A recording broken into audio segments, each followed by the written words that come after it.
Dans cet épisode de Carnet de route, nous explorerons la ville de Guangzhou, située sur le delta de la rivière des Perles. Nous découvrirons comment des clans familiaux ont construit la richesse de cette ville et comment ses habitants en ont fait une forte puissance économique grâce à leur esprit d'avant-garde. La rivière des Perles, avec ses affluents est, ouest et nord, est un vaste réseau fluvial. La troisième plus longue rivière de Chine et la deuxième par son volume. Et à son embouchure, sur la mer de Chine méridionale, se trouve la ville de Guangzhou.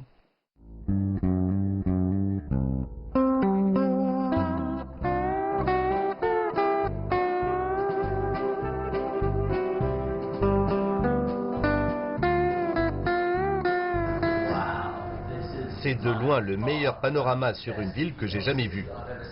Je suis à 460 mètres au-dessus de Guangzhou, une des plus grandes métropoles de Chine et la ville principale du delta de la rivière des Perles. Son passé est très riche puisque c'était le point de départ de la route de la soie maritime, mais aussi le principal port commercial pour les bateaux en partance pour l'Europe ou l'Amérique, donc la ville a toujours été riche. Et je veux connaître toute l'histoire qui se cache derrière cette richesse qui a fait de Guangzhou ce qu'elle est aujourd'hui. Durant plus de 2000 ans, Guangzhou a dominé le delta de la rivière des Perles. C'est sous le nom de canton qu'elle s'est largement fait connaître ces 2 derniers siècles et qu'elle est devenue une des villes les plus avant-gardistes de Chine. Beaucoup de Chinois de la diaspora sont originaires de cette région. Et aussi loin que la vie les a menés, ils n'oublient jamais leurs racines. Je dois avouer que de tous les temples des ancêtres que j'ai vus, ceux-ci sont de loin les plus impressionnants. Concernant ces édifices du clan Chen, ce qu'il faut savoir, c'est que lorsqu'ils ont été construits, le nom de Chen était extrêmement courant dans la province. Mais en plus d'être un lieu de culte pour les ancêtres, c'était aussi un lieu pour faire marcher son réseau car la famille Chen était une grande famille. Donc beaucoup de membres étaient haut placés dans leur domaine. Donc il y avait vraiment une concentration de richesse et de pouvoir ici. Un des meilleurs moyens de le montrer, c'était par ces magnifiques décorations, raison pour laquelle vous avez de si ravissants exemples d'art Lingnan. Des sculptures, des stucs, des fresques et tout ce que vous voulez. Ce travail décoratif à l'ancienne était à vocation ostentatoire pour montrer le degré de sophistication de la famille Chen. Ce sont de beaux exemples de l'art Lingnan qui fait particulièrement attention aux détails. Regardez de près et vous verrez des motifs censés attirer des bons auspices taillés dans le bois et la pierre et des personnages d'opéra populaires faits de plâtre et de porcelaine.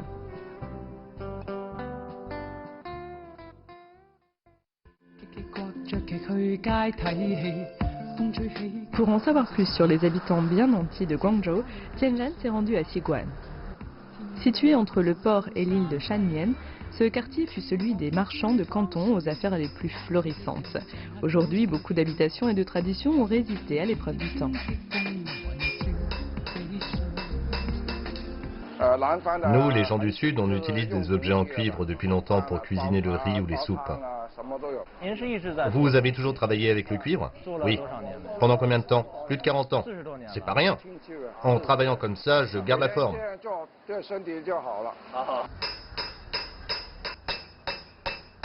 Avant les années 60, le cuivre faisait fureur à Guangzhou. Marteler le cuivre le rend plus résistant. Comme le cuivre est antibactérien, avant chaque famille se devait d'avoir un lavabo ou une bouilloire en cuivre.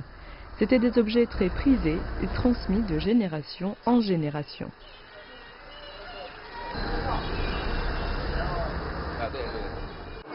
Je cherche toujours à remettre au goût du jour les vieux objets.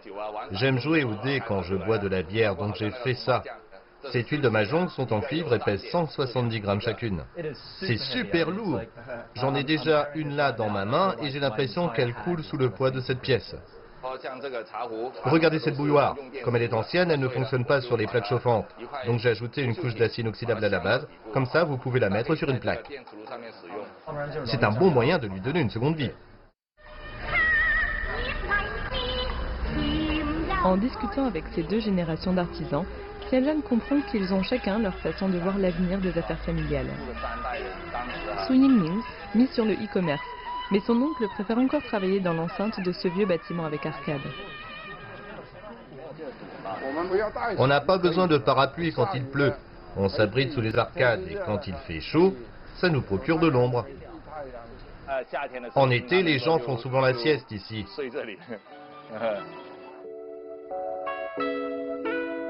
Le rez-de-chaussée des bâtiments avec arcade est utilisé comme espace commercial et les propriétaires vivent au-dessus. Ces mélanges de style Est-Ouest font qu'on a des balcons cantonnés et des vitraux. Mais les maisons de Guangzhou les plus traditionnelles se trouvent sur la rue Baoyuan. Il s'agit des maisons Xiguan, habitées auparavant par l'élite de Canton. Bonjour. C'est votre maison? Oui. Ces 3 portes ont l'air spécial. Quelle est leur fonction? On appelle ça des tiaomen. L'après-midi, il fait très chaud dans les rues. En fermant ces portes, ça empêche la chaleur d'entrer. Je pensais que c'était pour empêcher les animaux de s'échapper. Ça évite aussi que les gens ne regardent à l'intérieur. Quand l'air est frais dehors, là, on ouvre la porte. Elle coulisse. Une fois qu'on ferme à clé, on ne peut plus ouvrir. Il faut obligatoirement avoir la clé. C'est ingénieux. Avant, personne n'avait la clim ou même des ventilateurs. Avant d'aller me coucher, je ferme ma clé pour éviter d'être cambriolé.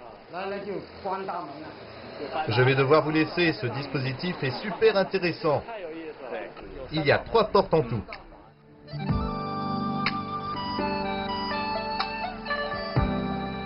Tianlan est admiratif face à l'ingéniosité des Cantonais. Leur architecture allie esthétique et fonctionnalité. L'attention apportée aux détails est aussi le secret qui a fait la renommée de la cuisine cantonaise et Yingmin connaît les bonnes adresses. Ce sont des spécialités locales de Xiguan. Vous devez essayer les nouilles wonton. D'accord. Une cuisson rapide et ces nouilles wonton sont prêtes. Mais avec autant de variétés, comment savoir lesquelles sont les meilleures?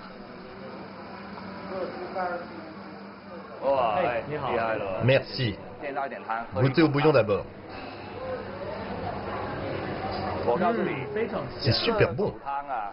Il faut beaucoup de temps pour préparer ce bouillon. Dans les autres restaurants, on vous resserre du bouillon gratuitement, mais ici, il faut payer 5 yuan. Oui, j'ai vu ça écrit tout à l'heure et j'ai trouvé ça bizarre. Maintenant, goûtez aux nouilles. C'est un fin gourmet qui m'apprend à manger des nouilles. Vous ne pouvez obtenir ce genre de consistance qu'avec des œufs de canne. Les nouilles aux œufs de poule ou faites avec de l'alcali ne donnent pas la même sensation en bouche. Ce bouillon, c'est délicieux. Il y a comme un arrière-goût de fruits de mer, c'est vraiment super. C'est tellement bon que Tianlan se resserre.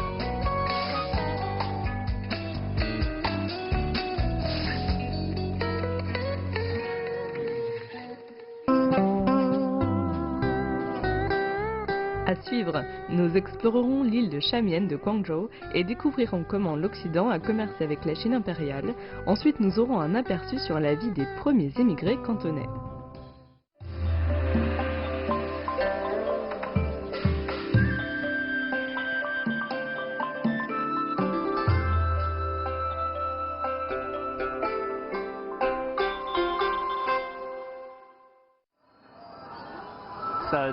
Il y a visiblement beaucoup moins de bateaux sur la rivière des Perles aujourd'hui, mais si vous aviez été là entre la moitié du XVIIIe siècle et le XIXe, cet endroit aurait été rempli de navires de commerce, car juste derrière moi se trouvait une ancienne concession.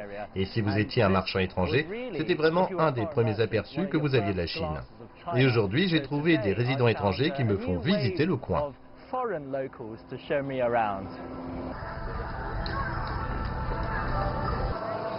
C'était ici, sur l'île Shamian, que la communauté étrangère vivait et jouait. Ben, qui est à la tête de Cycle Canton, une entreprise qui propose de visiter la ville à vélo et est classée numéro 1 sur TripAdvisor, veut nous montrer les alentours. Il y a beaucoup de nageurs. Si vous voulez nager à Guangzhou, c'est ici qu'il faut venir. Chaque jour, il y a beaucoup d'habitants qui viennent nager ici. La rivière des Perles tire son nom des pierres qui brillent comme des perles au fond de l'eau. Vous le verrez peut-être un jour de beau temps. Ce petit bout d'Europe rappelle la grande époque de la route de la soie maritime et l'immense fortune que la Chine s'est constituée en exportant du thé. En revanche, le commerce était quasiment à sens unique car au temps de la dynastie Qin, personne n'était intéressé par les produits occidentaux. Une illustration visuelle de cela est le bâtiment des douanes françaises, utilisé avec des briques rouges d'Australie, qui étaient importées ici en tant que lest dans les bateaux vides. C'est une église? Vous avez la chapelle de Notre-Dame de Lourdes là, construite en 1891. C'est sur la partie française de la frontière entre les concessions britanniques et françaises. On a toujours été voisins. Oui. En fait, les Britanniques avaient acheté l'île après la deuxième guerre de l'opium, mais ils ont cédé cette partie aux Français. Ah d'accord. L'île Shamian semble à des années-lumière des rues animées de Guangzhou, raison pour laquelle ces boulevards pittoresques sont aujourd'hui les lieux favoris des photographes de mariage et des hipsters accros aux selfies. Ce beau bâtiment sur votre droite était un ancien commissariat français. On ne dirait pas quand on le voit aujourd'hui. Non. Et il se trouve juste au bout de l'île. Le pont en face du commissariat était gardé 24 heures sur 24. C'était formellement interdit au public. Ça a beaucoup changé ces dernières années. Maintenant, c'est un endroit très prisé des habitants et des touristes.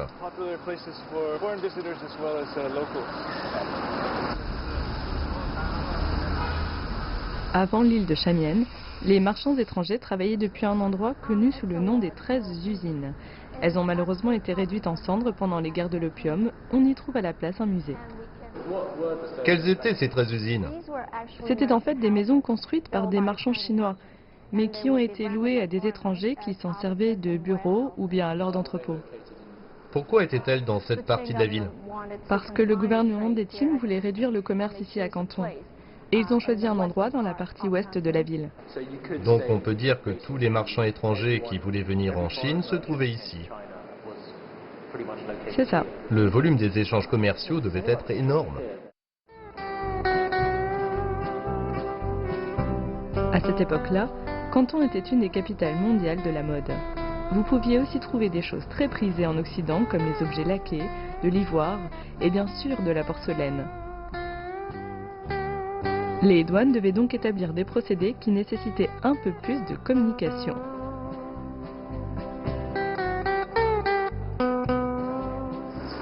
C'était Pranjanchang. Les étrangers l'appelaient Pankeka. Il parlait anglais, portugais et espagnol couramment. Il parlait beaucoup plus de langues que moi. Les marchands chinois savaient très bien communiquer avec les étrangers. Mais il parlait un anglais approximatif. How do you do long time? My no have see. I can see you have long time. Before time I no have come to shop. So what thing you want to? Oh, some little chow chow thing you have got some ginger sweet meat. Just now no got. I think Canton have got very. Tianran peut imiter l'accent parce qu'il est d'origine chinoise. Mais plus sérieusement, la rivière des Perles lui rappelle la Tamise à Londres.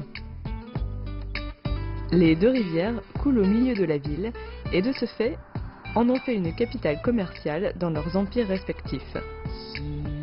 Ces rivières ont non seulement apporté de la richesse, mais aussi de nouvelles cultures, idées et modes de vie. La Tamise avait le surnom d'histoire liquide, un terme que Tianran trouve encore plus approprié pour la rivière des Perles. Guangzhou a énormément de cours d'eau, de canaux et de ruisseaux, et c'est l'un des rares qui est resté découvert. Comme la Tamise, la rivière des Perles a été autrefois très polluée, mais grâce à une campagne sanitaire urbaine, beaucoup de ruisseaux sont maintenant si propres qu'on peut se baigner dedans. Et là où il y a de l'eau de qualité, il y a de bons produits. Oh my God! Ce n'est pas un marché d'animaux de compagnie, n'est-ce pas? On dit des Cantonais qu'ils mangent tout ce qui a quatre pattes sauf les tables, et en voici la preuve. Oui, je vois. Je n'avais jamais vu autant de sortes de grenouilles et de tortues. Eh bien, si vous voulez de la cuisine chinoise, on ne peut pas plus authentique, c'est ici qu'il faut venir. Regardez ça, ce n'est pas de la queue de serpent. Mon Dieu, ils ont même des crocodiles ici. C'est très frais. Ok, mon Dieu, regardez ça. Ça ne peut pas être plus frais. Fraîchement tué pour être acheté. Avec une telle variété d'ingrédients frais, Pas étonnant qu'il y ait autant de restaurants cantonais dans les quartiers chinois des villes du monde. Il y a tellement de plats qui doivent manquer aux Cantonais à l'étranger.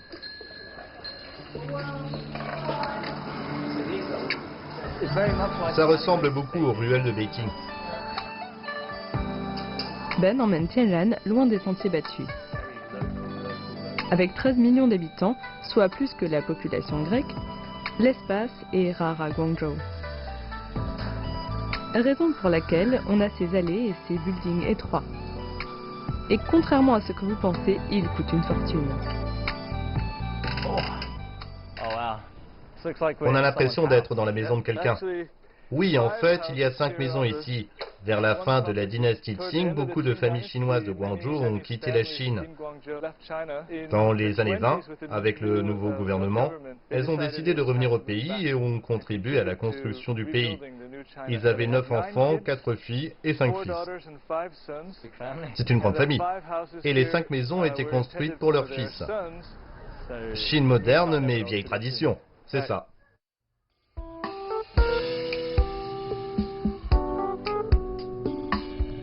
Aujourd'hui, ce sont des membres de la famille qui s'occupent de la maison et l'ont transformée en un café rétro. Il semble que cela soit un trait de caractère commun aux Cantonais. Peu importe où ils partent, ils gardent toujours un lien avec leur terre natale. Tout ce qu'ils apprennent ou gagnent à l'étranger sert à améliorer la vie de leur famille en Chine. D'où ces temples des ancêtres très bien conservés.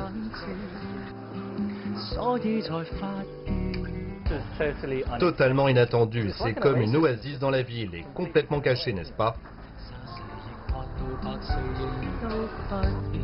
C'est le temple des ancêtres de la famille Hou et la personne avec qui Tianlan se trouve est le chef de ce clan. Je suis né dans ce temple des ancêtres. J'ai grandi ici et plus tard j'ai émigré aux États-Unis. Pourquoi êtes-vous revenu?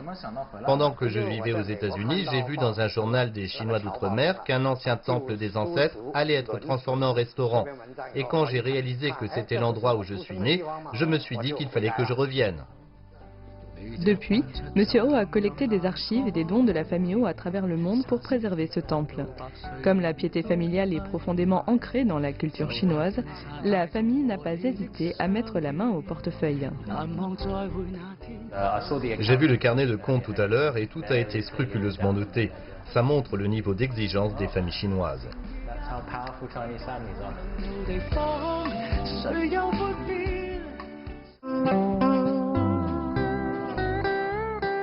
À suivre, nous ferons un saut dans le temps pour explorer le passé de Guangzhou avant de rencontrer les visionnaires qui façonnent l'avenir de cette ville.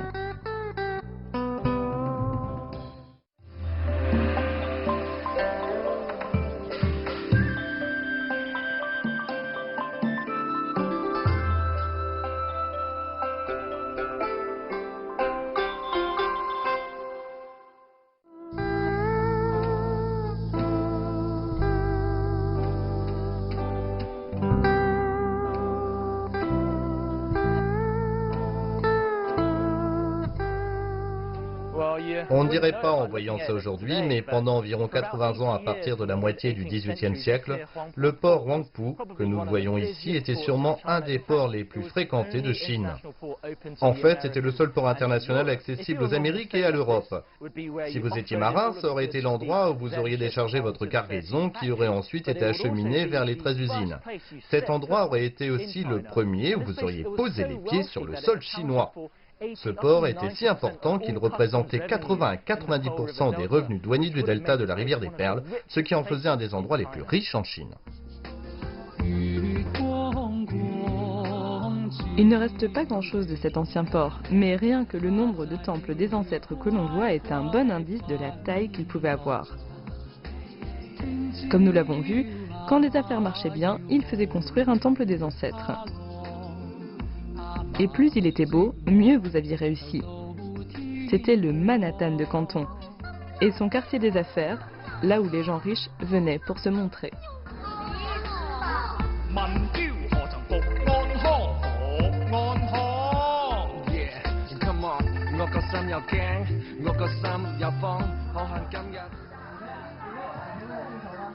Situé plus dans les terres que le port Huangpu, se trouve un port encore plus ancien. Imaginez-vous qu'il y a 6000 ans, derrière moi, il y avait juste l'océan. C'est un ancien littoral le plus à l'intérieur des terres au monde. Il se trouve à 100 km du littoral actuel et le delta de la rivière des Perles tel que nous le connaissons était complètement sous l'eau. Pas de Guangzhou, ni de Zhuhai, ni de Shenzhen, rien. Ici, c'était l'embouchure de la rivière des Perles. C'est incroyable d'imaginer que ce coin de terre qui a émergé de l'océan a fini par devenir une ville bouillonnante sur l'actuel delta de la rivière des Perles. Aujourd'hui, un métro relie les grandes villes du delta entre elles et le meilleur moyen de voir la rivière des Perles, c'est à bord de ces tout nouveaux trams cantonais. Tianlan a l'impression de voyager vers le futur.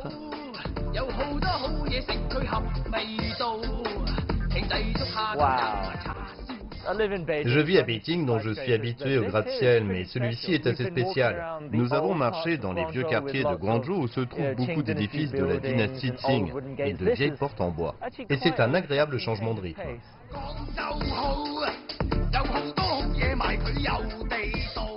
Suite aux guerres de l'opium, la Chine s'est vue contrainte d'ouvrir de nouveaux ports, diminuant l'influence de Guangzhou, mais pas pour longtemps. Depuis 1957 se tient la foire de Canton, la plus importante et la plus ancienne foire commerciale d'import-export du pays. Quand la réforme économique de Chine est entrée en vigueur, Guangzhou s'est vite réinventé en tant que plateforme tournante de l'industrie textile. Dans le parc créatif TIT, les startups locales repoussent encore plus loin les limites de l'innovation et du design.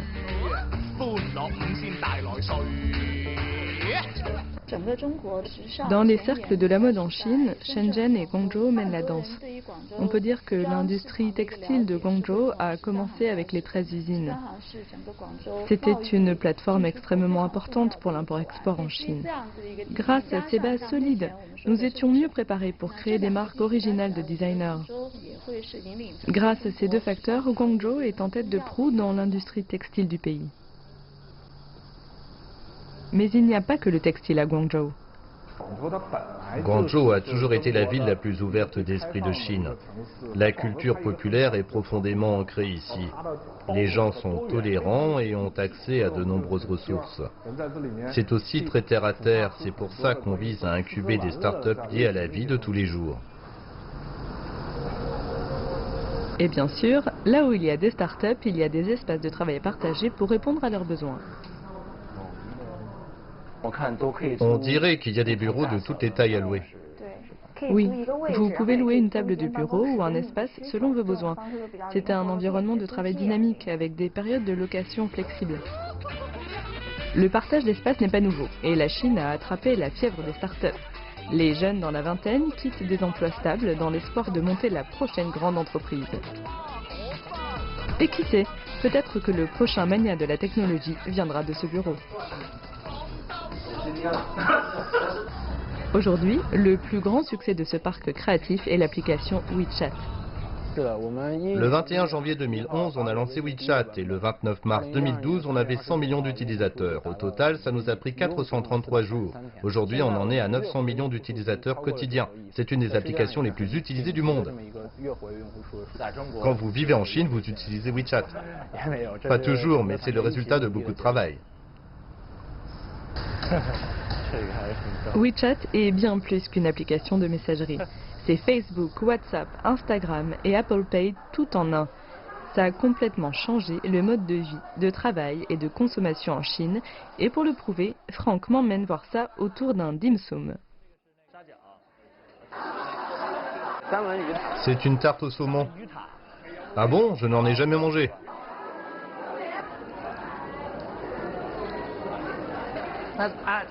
Eh bien, c'est étonnamment pas mal du tout. Il y a une pointe prononcée de wasabi et les œufs laissent un arrière-goût très doux. Pas mauvais, un peu bizarre, il faut s'y habituer, mais j'aime bien.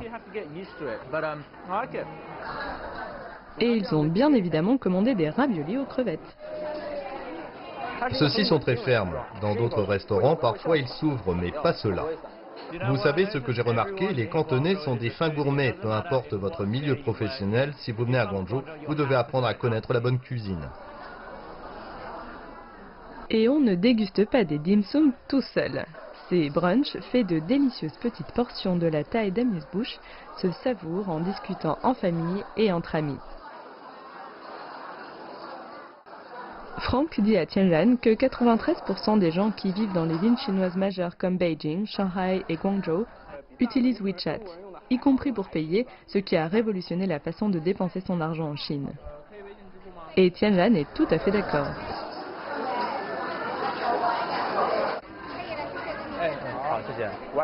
Je ne prends jamais de liquide quand je sors de chez moi, je paie tout avec mon téléphone. Alors on partage l'addition. Il ne leur a fallu que quelques secondes pour payer chacun leur part. Plus besoin de s'emmêler les pinceaux avec les calculatrices et les problèmes de change. La magie de WeChat, c'est qu'il fait tout pour vous. Vous pouvez appeler des amis, réserver un taxi, commander à emporter et même acheter des tickets pour une soirée en croisière sur la rivière des Perles. Ça ne pourrait pas être mieux que ça.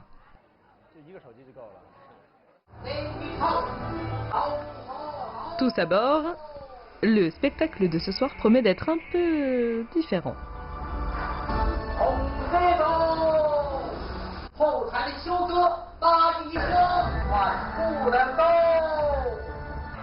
J'adore déjà. On a l'impression d'être revenu à l'époque de la dynastie Qing.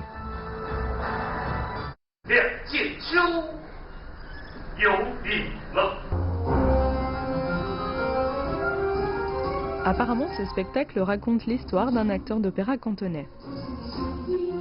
Malgré toutes les figures dans les airs avec des rubans de soie, on a davantage l'impression d'être à Disneyland.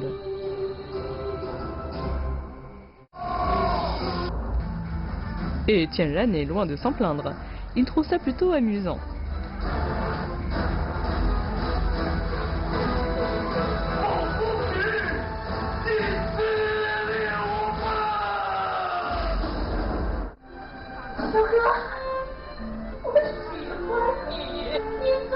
Il ne comprend pas bien ce qui se passe, mais ça ne l'empêche pas d'apprécier le spectacle. Car c'est comme ça qu'il faut remettre l'opéra chinois traditionnel au goût du jour.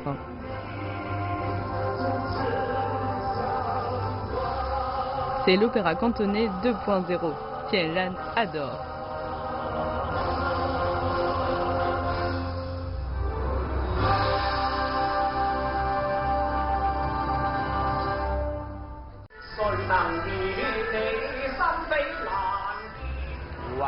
Regardez-moi un peu cette vue imprenable.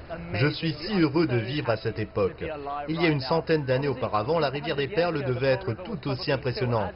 Et Guangzhou devait être une ville très avancée car c'était l'un des rares ports de Chine ouverts au commerce extérieur.